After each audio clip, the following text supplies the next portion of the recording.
Shalom ou bracha, bonjour à tous, j'espère que vous allez bien. Nous avons fini le Siman 497 et nous allons faire un saut en avant, sauter un peu plus d'une quinzaine de Simanim et on va arriver à une halakha qui est extrêmement pratique de nos jours. À beaucoup de reprises, j'entends des personnes me poser la question de savoir si pendant Yom Tov, il est permis d'inviter des non-juifs à table. Et donc, il est peut-être nécessaire de bien connaître cette halakha qui fait l'objet d'un siman, le siman 512, qu'on va, Emir Sachem, maintenant essayer de décortiquer ensemble. Donc, siman 512, Shelo Levachel Tzorer Akum Beyom Tov. Il n'est pas permis de cuire pour le besoin d'un non-juif le jour de Yom Tov. Le M'chaber. En mevashilim letzorer kutim beyom tov lefichach asur leazmino. Shema yarbe bishvilo vedavka leazmino. Le M'chaber nous dit on ne fera pas cuire pour le besoin d'un non-juif, d'un kutim c'est un non-juif, beyom tov le jour de Yom Tov, lefichach c'est pour cela, asur leazmino qu'il sera interdit de l'inviter. Shema yarbe bishvilo, de peur qu'il n'en vienne à, de risque qu'il n'en vienne à rajouter ou à en faire plus pour lui. Bishvilo, Vedavka et Azmino. Et on parle d'Avka dans un cas où il l'invite chez lui. Les bétos, à la maison, dit le Rama. Aval, l'ishloachlo les bétos, mais lui envoyer à manger par l'intermédiaire à l'idée kouti d'un non-juif charré. C'est-à-dire que si jamais il veut faire un cadeau, il y avait comme ça cette habitude à l'époque, parce que les non-juifs et les juifs essayaient de vivre en paix et d'essayer d'offrir des cadeaux aux non-juifs qui les entouraient de peur qu'ils se rebellent contre eux, ou des fois ils étaient leurs locataires, et pour éviter d'être expulsés, ils leur envoyaient par exemple des cadeaux, et c'était ce qu'on appelle Mishum Darke Shalom, c'était pour faire résider la paix au sein des juifs et des non-juifs. Et donc, lui envoyer des plats alimentaires, des mets alimentaires, euh, par le biais d'un non-juif jour du Yom Tov, c'est permis. Donc, l'inviter, ce n'est pas permis, mais lui envoyer chez lui, c'est permis. On verra dans quelles conditions c'est permis. Aval, Ravdo, Veshifhat. Mais si, chez lui, il a un non-juif qui est un serviteur ou une servante, Vechen, Shaliach, Shenishtaleach lo, ou alors un Shaliach à qui il a mandaté une mission, Vechen Kuti, et même si il est non-juif, Sheba Me'elav, qui vient de lui-même. Par exemple, un voisin qui arrive, qui dit bonjour, je suis venu m'inviter chez vous. Moi, je ne l'ai pas invité. Moutar le achilou, c'est permis de l'asseoir à notre table, Imo, Velo Chachinan Shema Yarbe Bishvilo. Et on ne craint pas dans ce cas-là qu'il fera plus pour lui, parce qu'il peut toujours lui dire voilà, tu es venu, on partage ce que l'on a.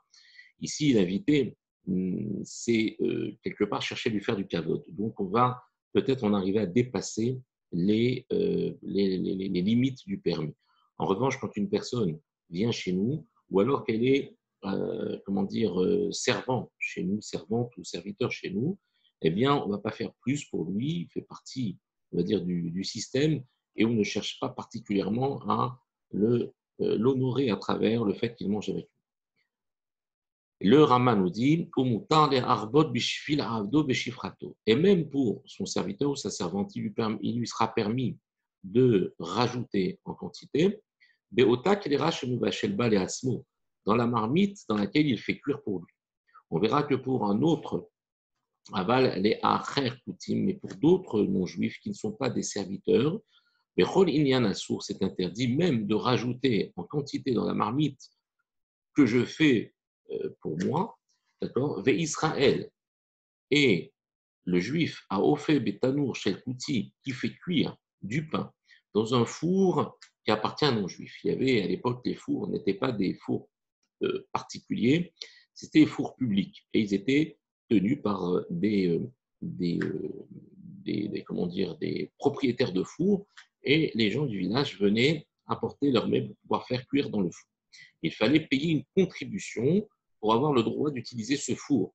Et souvent, ce qui se passait, c'est quand un juif, par exemple, arrivait, ou personne arrivait pour cuire son four, son pain à l'intérieur du four, eh bien, ils convenaient ensemble de donner un pain qu'il avait fait en guise de salaire pour l'utilisation du four. Et donc, ici, si un juif fait cuire dans le four d'un non-juif, mais ça veut dire que la tête l'opate et qu'il doit lui donner un pain pour s'acquitter, paterad, qu'il doit s'acquitter de la location du four, alors lo yahed l'ekuti, il ne devra pas réserver et dire que, par exemple, ce pain sera pour le kouti, d'accord? L'écoutier echad, c'est-à-dire pour celui qui est propriétaire du four, kodem afia, avant qu'il ne cuise son pain. Des az, au fait chez le kouti. Sinon, c'est comme s'il enfournait pour le non-juif, puisque ce pain est déjà destiné au non-juif. Et là, c'est assourd. Donc, on n'a pas le droit de faire cuire pour un non-juif, comme on a dit précédemment. Et là, il y a fait stam, mais il le fera simplement cuire stam sans préciser. Il fera cuire son pain, comme si tout le pain lui était destiné. Veitenlo acharkar echad. Et il lui donnera après un pain qu'il choisira après la cuisson. Donc, ici, on voit dans le texte qu'on n'a pas le droit de faire cuire. La seule permission que la Torah nous donne de faire cuire le jour de Yom Tov ou de faire des melachot le jour de Yom Tov, c'est pour les tzorer Israël. C'est pour le besoin d'un juif. Si jamais on est obligé de transgresser, de faire une melacha, même si elle était permise pour un juif, pour un non-juif, ceci ne serait pas permis. Donc, Imirsa Hashem, la prochaine vidéo, on va regarder un petit peu plus en détail le Mishnah Bora, qui est très détaillé sur ce petit siman qui ne paye pas de mine, mais qui est extrêmement riche en enseignements. Bezat Hashem, à plus tard. Kol Tuv, Hatzlacha Rabba.